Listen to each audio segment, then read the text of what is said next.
Който живее под покрива, той ще пребъдва под сянката на всемогъщия, на великия Господ Бог. Който живее под покрива, той ще пребъдва под сянката на всемогъщия, на великия Господ Бог.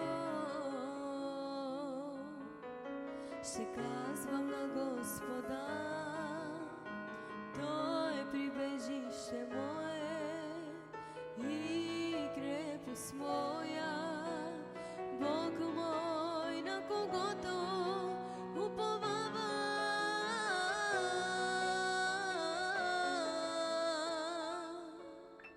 Ще казвам на Господа, Той е прибежище мое и крепост моя, Бог мой, на когото уповавам.